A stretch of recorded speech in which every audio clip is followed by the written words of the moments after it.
Hello and welcome to 9-Inch Charge, a Warhammer Age of Sigmar and Warhammer the Old World discussion channel. Today we're going to be talking about Warhammer Fest Day 6, Age of Sigmar's new edition.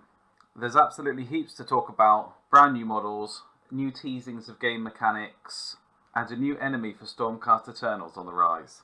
Just before we jump in, if you enjoyed this video, please give it a like, and if you'd like to see more content like this in the future, please subscribe. The first model revealed was Andastra, I hope I'm pronouncing that right, and oh my goodness, isn't this an incredible model. Absolutely fantastic sculpt. From her really commanding pose to the wings, so much nicer than previous wings we've seen on Stormcast, the kind of prosecutor wings that are made of light. These real, fully fleshed out angel wings are incredible. And loads of amazing little details on the model. I think the hanging moss is fantastic. I did wonder if they'd added that extra, if it was sculpted, but it does look like it's sculpted. What we've learned about Andastra is that she was forged by Sigmar's own hand, and that she is one of the mythical lords of Azure. She's really powerful, and in her own right, you know, she could go toe to toe with the best of them. We should think of her as being as powerful as the Celestant Prime. A couple of the things they mentioned about her in the stream was that she's been reforged many times, and as such her personality has begun to change and warp, and she's become more fierce and ferocious, and she's never happier now than when she's slaying beasts, which is just as well, as we'll see later on, where the new main setting of this edition is. Next up are the Vindicators. These for me are what Liberators should have been all along. They are phenomenal. Look at the pose of this model, how he stood sort of proudly defiant in the face of anything that's coming towards him. They are clad in brand new armour called Thunderstrike armour. Grungy and Sigmar have both been working on this armour because due to the shenanigans of Be'lakor, it's now not guaranteed that a Stormcast Eternal will return to Azure for reforging. So this armour has been specially forged with a connection to Azure so that if a Stormcast Eternal dies, they are more likely to reach Azure. They're still not guaranteed to reach Azure, but they're more likely to. They did say that when they die, there is a kind of explosion as they get like maybe an inverse lightning bolt as they get sent back to Azure. So I imagine we'll see this played out in the game.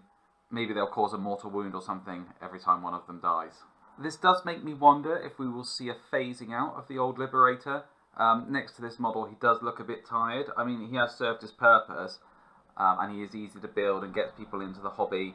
But my understanding is that when the Stormcast initially came out, not everybody on the design team was 100% happy with how they look, and also they weren't going to be reforgeable.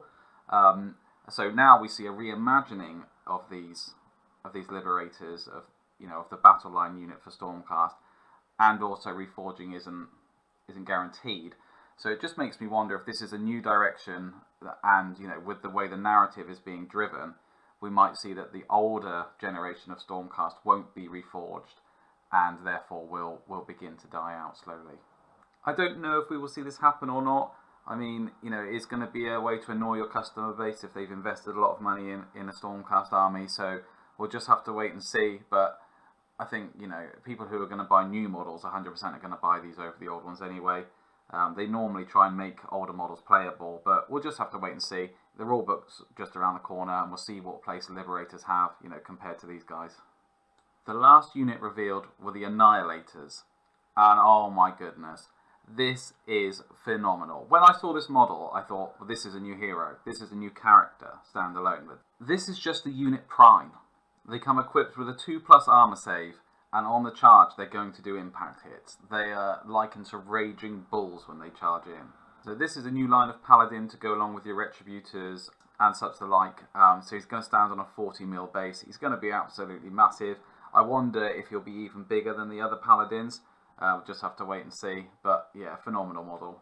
And if ever there was a model that kind of encapsulated the term Staunch Defender, I think this is going to be it. Interested to see what kind of charge mechanic they have as they do impact hits. Paladins are famously slow. They can teleport down, but they do struggle to get across the battlefield easily. So I don't know if we'll see some kind of run and charge mechanic with them, but we'll just have to wait and see. Next up, we have the setting revealed for the new edition, and it is mainly going to take place in the realm of Gur, which is the realm of destruction. they revealed this map of the Realm of Gur, and what's really cool about this is that every single place on it looks like it's a cavernous jaw, or it looks like it's a claw. The whole realm kind of looks like it's reaching out to grab or to bite down onto something. This ties really nicely to the Kragnos release. We know that he was trapped under the Beast Grave for a long time. You can see the Beast Grave here on this map. And as we previously said, Andastra, the Celestial Spear, likes nothing more than fighting monsters, so this is the realm to do it in. Other than that, they had an interview with Ben Johnson, and he spoke briefly about a change in rules mechanics. He was talking about the double turn and how they wanted to keep that, but how they wanted you to kind of plan ahead and think, am I going to take the double turn or am I not?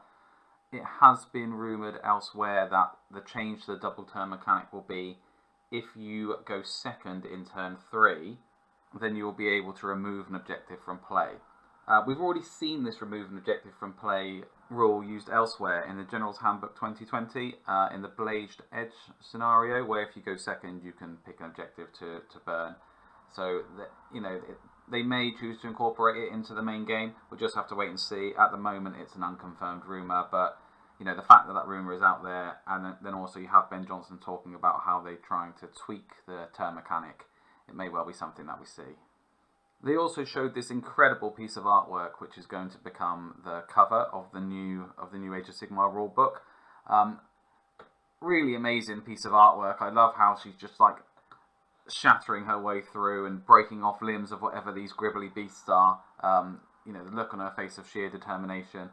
It isn't the style of artwork that we'd usually see for a rulebook, but I'm interested to see this new art direction that they're going to take.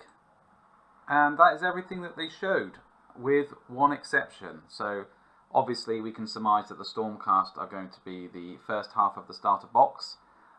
We can only guess as to what the second half is based on a video that they showed of some free guilds sat around a campfire, and one by one the free guild all disappear as out of the darkness red eyes slowly creep up upon them.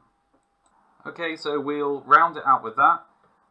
Please let me know, what sneaky faction from the Realm of Beast do you think we're going to see in the starter set? See in the starter set, that's almost a tongue twister. But please leave a comment. Let's get the speculation mill running. First person to get it right gets reforged as an Annihilator. I've been 9 Inch Charge. Thank you very much for watching. See you next time.